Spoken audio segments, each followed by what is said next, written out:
grappling with in that day, in that hour, it's going to be useless.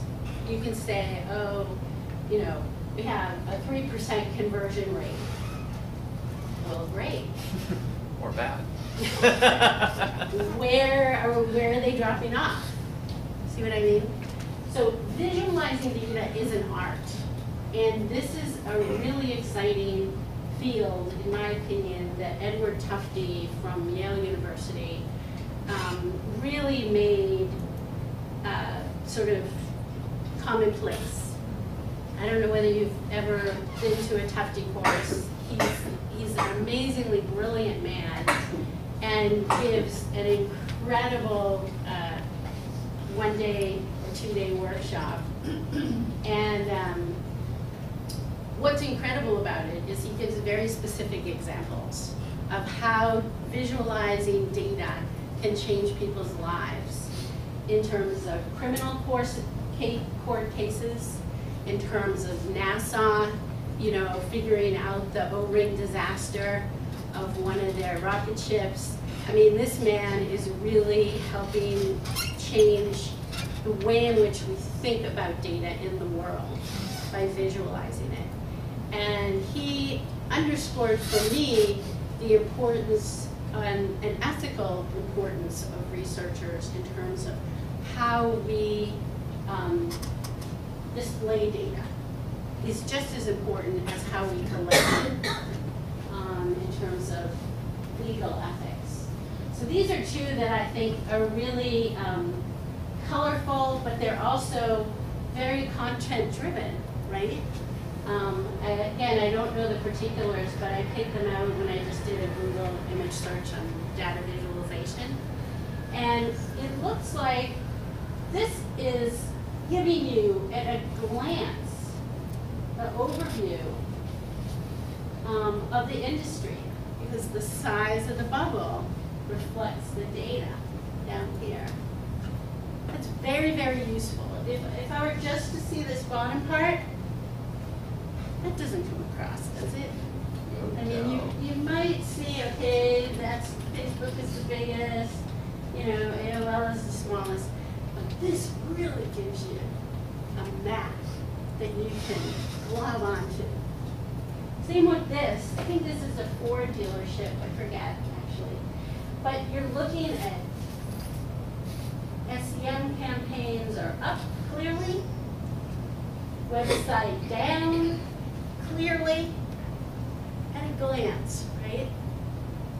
So data can be either really boring and hard to read, or it can really jump off the page. And just like they say, a picture is worth 1,000 words, right?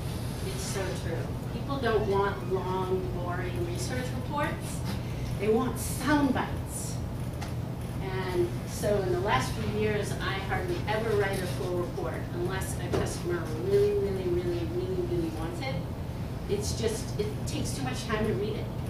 They want a summary and they want it visual. So qualitative, you were asking about heuristic, and I know a lot of you students are working on card sorting projects. I'm a qualitative researcher with a very broad background. I've done research in defense, I've done research in e-commerce, I've done MATLAB engineering software research, I've done game research, and each has very different measures. For example, earlier we talked about time to complete a task was a quantitative measure, right? And it used to be really important in the big IBM type companies. Well, in game research, it's the opposite. You want people to play games a lot longer, right? So success would not be finishing the game faster. So I mention that because you can have research measures that are across products, and then others that are very unique and in a certain silo, like the entertainment industry. So it's really important to customize your methodology. not only to the client and what they're asking for, but also to the product and the key business issue that you're trying to collect data for. So you'll see task success rate and abandon rate. These sound very similar to the measures for qualitative. Again, it's smaller volume of data, and it's focusing on the why, the context. Satisfaction scores, you saw that earlier as well. But you're figuring out in terms of satisfaction, not appeal, what appeals to the customer. In this case, you're looking at what's intuitive or unintuitive to that user. So in market research and quantitative research, you're focused on the consumer and will they buy. In usability research and qualitative research, you're focusing on what's intuitive about the experience. See the difference? So that would be related to the mental models. We've been reading that in the design of everyday things, the knowledge in the head versus knowledge in the world. Don Norman is the master.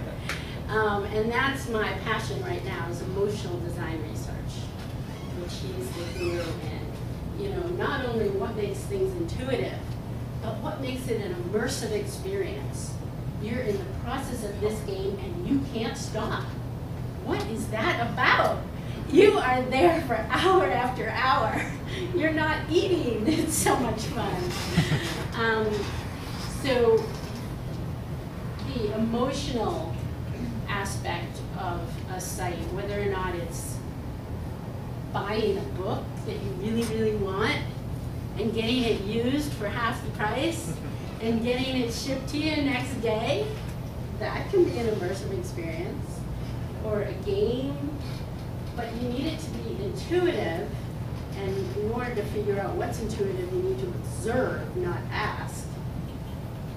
And you need it to be fun. That's why, instead of my official title, Director of Research, I like to use phonologist, because using the web should be fun.